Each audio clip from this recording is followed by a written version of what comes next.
नमस्कार दोस्तों, मैं डॉक्टर किंशुक सोनी आपका यहाँ पे मेरे चैनल में फिर से स्वागत करता हूँ। पिछले कुछ दिनों से मैं वीडियो नहीं बना रहा था। लगभग दिसंबर 2018 के बाद से मेरे वीडियो कंटिन्यू नहीं थे। उसका कारण ये है कि मैं गवर्नमेंट आयुर्वेदिक डॉक्टर हूँ, उसके साथ साथ मैंने प्राइवेट क्लिनिक भी स्टार्ट की थी। लेकिन अभी इस समय कुछ कारणवश मैं अपनी प्राइवेट क्लिनिक नहीं रन कर पा रहा हूँ। मैंने प्राइवेट क्लिनिक बंद कर दी है। एक्चुअली मेरे यहाँ पे बेटी हुई है, तो इस चक्कर में मैं प्राइवेट क्लिनिक बंद कर चुका हूँ और अब मेरे पास फिर से समय है अपने आयुर्वेदिक चैनल को बढ़ाने के लिए, ये सारी जानकारियाँ आपको देने के लिए।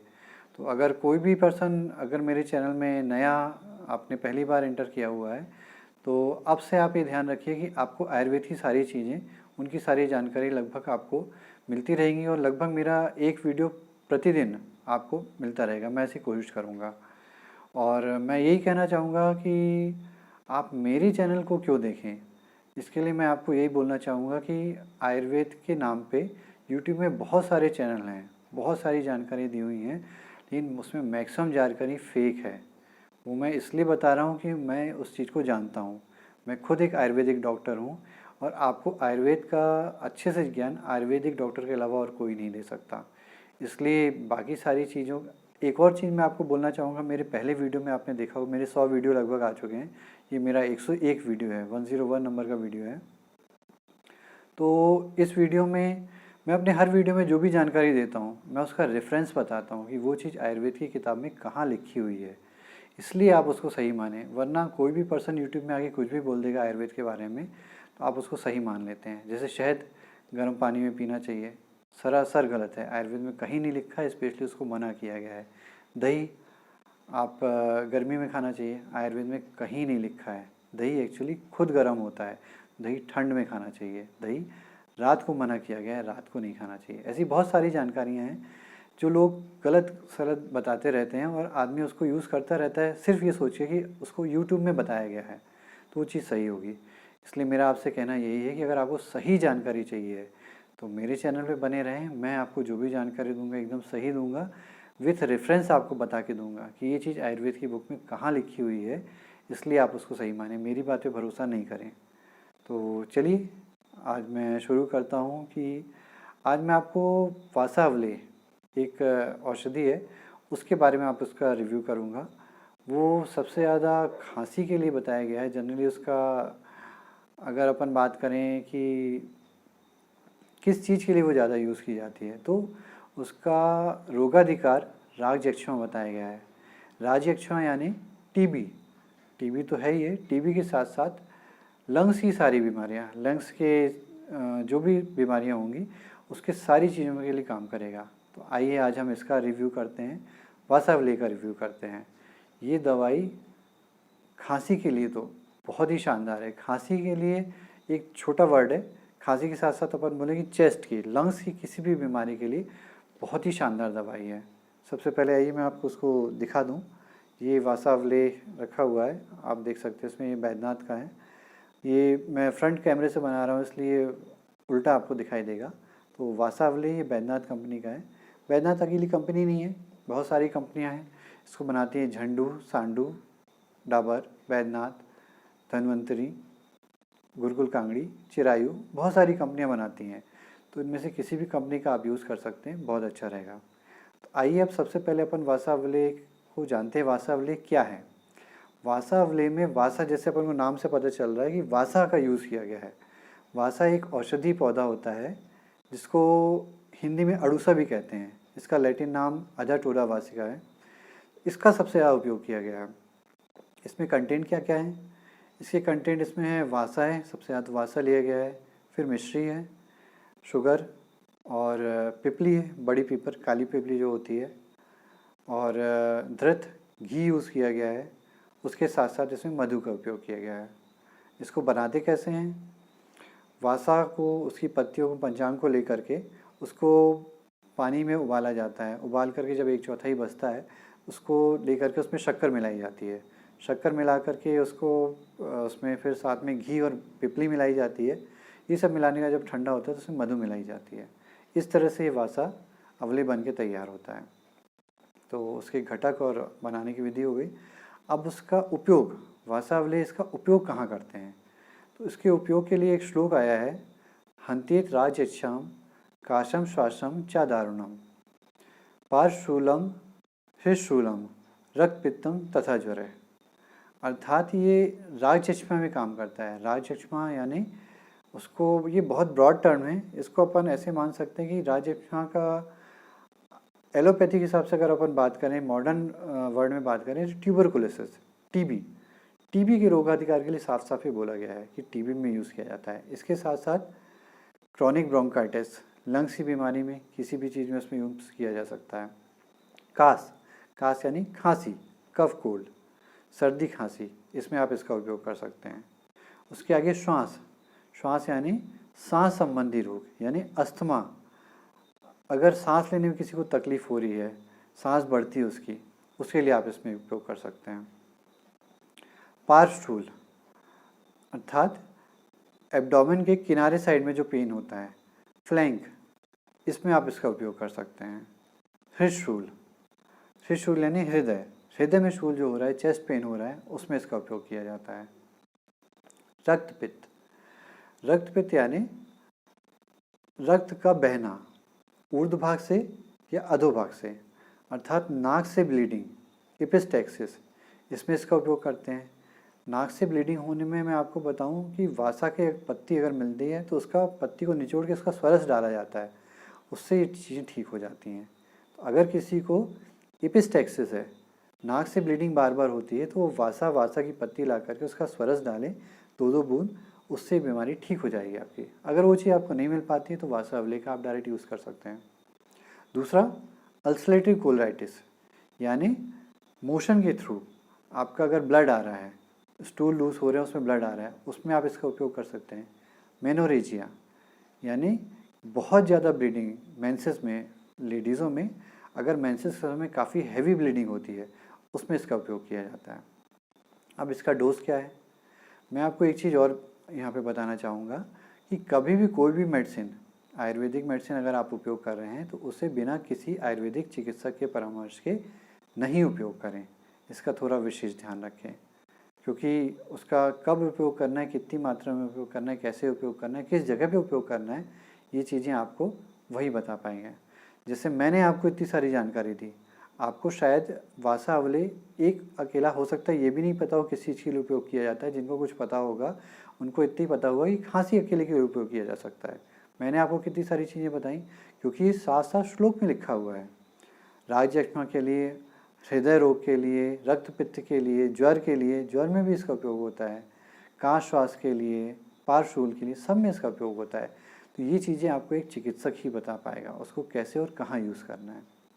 तो इसका जो डोज है, अपन एडल्ट डोज माने, अगर 18 साल 16 साल इनके ऊपर का अगर डोज माने तो 6 से 12 ग्राम इसका डोज एक दिन का बताया गया है। तो 1 चम्मच अपन मान सकते हैं, 1 चम्मच सुबह शाम आप इसको ले सकते हैं। ये अवले हैं, जैसे च्यवनप्राश एक अवले है, च्यवनप्राश अवले आप बोलते हैं, तो उसको चाट करके खाया जाता है। उसको एक बार में 1 चम्मच से नहीं ले लेना है, उसको हल्का हल्का चाट के 2 से 3 मिनट में खाना है। ये सूखा भी मिलता है, जैसे वैद्यनाथ का सूखा पाउडर आता है, तो इसको आप शहद में मिला करके लेते हैं। और इसका अवले बना हुआ आता है, जैसे च्यवनप्राश वो बना हुआ है, उसका अवले बना हुआ आता है, उसको आप दूध के साथ या गर्म पानी के साथ ले सकते हैं। तो 1 चम्मच सुबह शाम ऐसे लेना है। अगर 5 साल से कम के बच्चे हैं, 1.5-2 साल के ऊपर 5 साल से कम के बच्चे हैं, तो उनको 1 से 2 ग्राम एक दिन में सुबह शाम देना है। यानी एक जो चम्मच होता है अपना, टीस्पून जो होता है, उसको 1/4 से भी थोड़ा सा कम मात्रा में लेकर के उसको सुबह शाम देना है। 5 साल से ऊपर 18 साल के बीच के जो बच्चे होते हैं, उनको 4 से 5 ग्राम सुबह शाम दिया जा सकता है, आधा चम्मच से 1 चम्मच के बीच में। इसका डोज हो गया।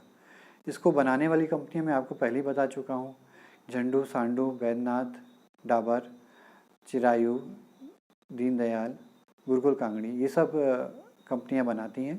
तो इस कंपनी में आप किसी का भी उपयोग कर सकते हैं, सब ही अच्छे रहते हैं।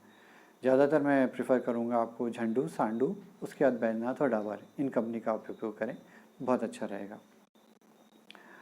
अब वासा अवले, इसका मैं एक चीज़ आपको और बताऊं, इसमें जो वासा पड़ा हुआ है, तो ये वासावले, पहले मैं आपको बता दूं, वासावले अगर आप मान लो चेस्ट की प्रॉब्लम है, किसी प्रकार की कोई प्रॉब्लम है, अस्थमा की प्रॉब्लम है, आपकी कोई दवाइयाँ चल रही हैं, एलोपैथी दवाई चल रही है या होम्योपैथी कोई दवाई चल रही है, तो उसके साथ इसे आप ले सकते हैं क्या?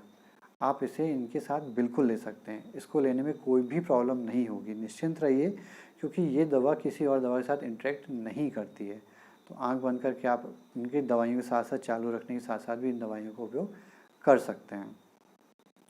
वासा के बारे में बात बता रहा था आपको कि वासा में एक कंटेंट होता है ब्रोमहेक्सिन।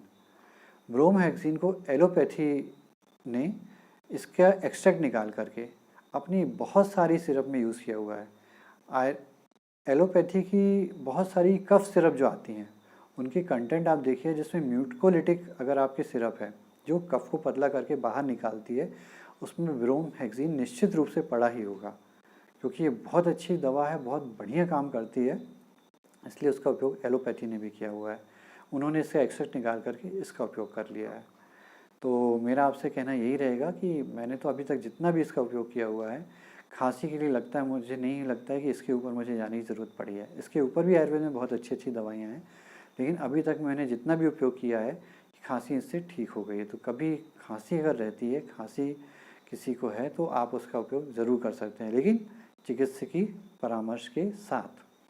अगर किसी को खांसी 15 दिन से ऊपर है, तो आप निश्चित रूप से उसको एक बार जाकर चेक करवा लें, वो ज़्यादा अच्छा रहेगा, क्योंकि सभी को पता है 15 दिन से ऊपर टीबी तो नहीं है, तो इसलिए उसको एक बार चेक करवा लें। उसके लिए दवा तो उसमें भी यही रहेगी, टीबी के लिए स्पेशली दवा बताई ही गई है, काम करेगी करेगी, लेकिन एक अकेली दवा से नहीं होगा।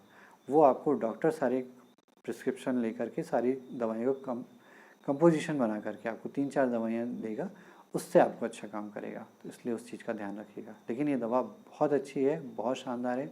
मुझे अभी तक खांसी के लिए इसके ऊपर जाने की ज़रूरत नहीं पड़ी है। जितने भी पेशेंट मैंने देखे हैं वो इससे ठीक हुए हैं। आपको एक और चीज़ बताता हूँ, अभी जो कोरोना महामारी चल रही है, कोरोना महामारी सबको पता है किस चीज़ की बीमारी है, लंग्स की बीमारी है। वो लंग्स में इन्फेक्शन करती है, लंग्स में इन्फेक्शन होता है, उससे धीरे धीरे म्यूकस निकलता है, लंग्स अंदर जो है उसमें फेफड़े में म्यूकस भरने लगता है, वो बाहर नहीं आता। बाहर भरते भरते क्या होता है, लंग्स की जो एरिया होता है वो, उसमें पानी भर जाएगा तो एरिया कम होने लगेगा। जब कम होने लगता है तो आपको सांस लेने में तकलीफ़ आती है। करते करते एक बार ऐसा हो जाता है कि एरिया बहुत कम बचता है और उसमें पर्सन कोलैप्स कर जाता है, उसकी डेथ हो जाती है। तो इसमें भी, क्योंकि लंग्स की बीमारी है, इसमें भी कोरोना महामारी में भी इसका वासावले का टेस्ट चल रहा है, उसमें ये दवाई काम करके देखी जा रही है, क्योंकि ये सबसे अच्छा काम लंग्स में करती है। लंग्स में, ब्रोंकाई में, ट्रैकिया में, पूरे इसमें बहुत अच्छा काम करती है। और ये अगर किसी को कफ है, कफ बना हुआ है अंदर बाहर कोई भी है, तो उसको पतला करके उसको बाहर निकालती है, ये काम करती है। तो इसलिए इसका उपयोग करिए। और एक चीज़ और मैं आपको बताना चाहूँगा, हो सकता है ये चीज़ आपने अभी तक लाइफ में कभी सुनी भी नहीं होगी, इसलिए मैं बता रहा हूँ। एक छोटी सी चीज़ आपको सबको पता होगी, कौन सी चीज़ गर्म होती है, ठंडी होती है। बहुत सारे लोग पूछते हैं, डॉक्टर साहब ये दवा गर्म तो नहीं करेगी, ये ठंडी तो नहीं होगी, ऐसा इस टाइप से। तो मैं आपसे एक छोटा सा क्वेश्चन पूछना चाहता हूँ कि वासावले कफ को निकालता है, तो क्या होगा, ये गर्म होगा या ठंडा होगा?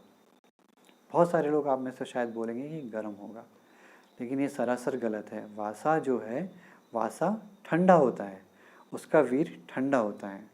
वीर का मतलब यहाँ अलग चीज़ों से नहीं है, ये बहुत पहले की टर्मिनोलॉजी है। इसका मतलब तासीर आप कह सकते हो। तासीर क्या है? तो वासा की तासीर ठंडी होती है। अब ठंडी होती है तो आप बोलेंगे तो उल्टा हो गया, ठंडी होती है तो कफ बढ़ाना चाहिए, ठंडी चीज़ों से कफ बढ़ता है, प्रॉब्लम हो जाती है। ठंडी चीज़ों से बचाव करते हैं लोग, अगर जिनको सांस की प्रॉब्लम होती है तो ऐसा नहीं है। इसीलिए यही अंतर है डॉक्टर में, एक सामान्य पर्सन में। इसीलिए मैं बार बार आपसे बोलता हूँ कि एक आयुर्वेदिक चिकित्सक ही आपको आयुर्वेद के बारे में सही नॉलेज दे पाएगा। इधर उधर के जो दुनिया भर के यूट्यूब के चैनल चल रहे हैं जिसमें फालतू की फेक नॉलेज दी हुई है, वो आदमियों को, लोगों को गुमराह किया गया है। मैं पहले वीडियो से आपसे बोलता आ रहा हूँ कि आयुर्वेद का नॉलेज आयुर्वेदिक डॉक्टर के अलावा नॉर्मल पर्सन को 1% भी नहीं है। मैं चैलेंज करके बोलता हूँ, क्योंकि उसमें इतनी सारी चीज़ें हैं, कितनी सारी चीज़ें तो हम ही लोग को याद नहीं रहती पढ़ने के बाद, तो सामान्य पर्सन को तो उसके बारे में नॉलेज ही नहीं है। कोई बात नहीं, इसलिए मैं आपसे बोलूँगा कि अगर सही जानकारी चाहिए तो मेरे वीडियो के साथ बने रहिए। आपको हमेशा आयुर्वेद के बारे में अच्छी और सही जानकारी मिलती रहेगी। तो अपन बात कर रहे थे वासा की। वासा गर्म होता है कि ठंडा? तो वासा ठंडा होता है। अब ठंडा होता है तो ये काम कैसे करता है? ठंडे के हिसाब से तो उसको कफ को बढ़ा देना चाहिए। एक्चुअली क्या होता है, ये ठंडा जो इसका गुण होता है ये इससे पित्त का शमन करता है, क्योंकि पित्त गर्म चीज़ों से बढ़ता है। इसीलिए ये वासा जो ठंडा होता है तो ये मैंने आपको बताया रक्त पित्त में भी काम करेगा। नाक से ब्लीडिंग हो रही है, मोशन के थ्रू ब्लीडिंग हो रही है, या मेनोरेजिया मतलब बहुत फीमेल में जो महीना आता है, महीने के समय जो बहुत हैवी ब्लीडिंग होती है उसको ये रोकेगा, उसमें काम करेगा। तो ये किस उससे काम करता है? ये शीत से काम करता है। अपना ये जो गुण होता है वीर, शीत से इसको पित्त का शमन करता है, इससे इनको ब्लड को रोकता है। अब ये कफ को कैसे ठीक करता है? तो इसके पहले मैंने वीडियो में बता चुका है, मेरी पहले की वीडियो देखिए, उसमें रस के बारे में मैंने आपको बताया हुआ है। रस 6 प्रकार के होते हैं, मधुर, अम्ल, लवण, कटु, तिक्त, कषाय। इनका सबका अलग अलग वर्णन है, ये कौन सा कफ को कम करता है, कौन सा पित्त को, कौन सा वात को। तो ये अपना जो कटु, तिक्त और कषाय इसका रस होता है, और इसका जो गुण होते हैं लघु और उच्च होता है, हल्का होता है। तो अपने ये इन गुणों के कारण ये कफ का शमन करता है, उसको ठीक करता है। इसीलिए वासा का प्रयोग जो होता है मेनली कफ और पित्त की व्याधियों को रोकने के लिए, उनको शमन करने के लिए इसका उपयोग किया जाता है। अभी कफ पित्त क्या है, अगर आप मेरे वीडियो में पहले से नहीं बने हुए हैं तो ये मान के चलिए कि आयुर्वेद में 3 प्रकार के दोष बताए गए हैं, वात, पित्त और कफ। तो पित्त के उसमें जो व्याधियाँ होती हैं, जैसे मैंने बताया ब्लड से रिलेटेड व्याधियाँ, एसिडिटी वाली व्याधियाँ जो भी होती हैं वो पित्त से रिलेटेड होती हैं। कफ से रिलेटेड आप व्याधियाँ पता ही है, मैं बता ही चुका हूँ। चेस्ट की प्रॉब्लम, कफ की प्रॉब्लम, सांस की प्रॉब्लम, ये सारी प्रॉब्लम होती हैं। इनको रोकने के लिए वासावली अपने इन गुण से काम करता है, और शीत से ये पित्त को शमन करता है। तो कुल मिला के वासा अपने सारे गुणों से मिलाकर के कफ और पित्त की व्याधियों को शमन करता है। ये एक्चुअली वासा अवली टोटल इसका रिव्यू है, इसके बारे में मैंने आपको बताया।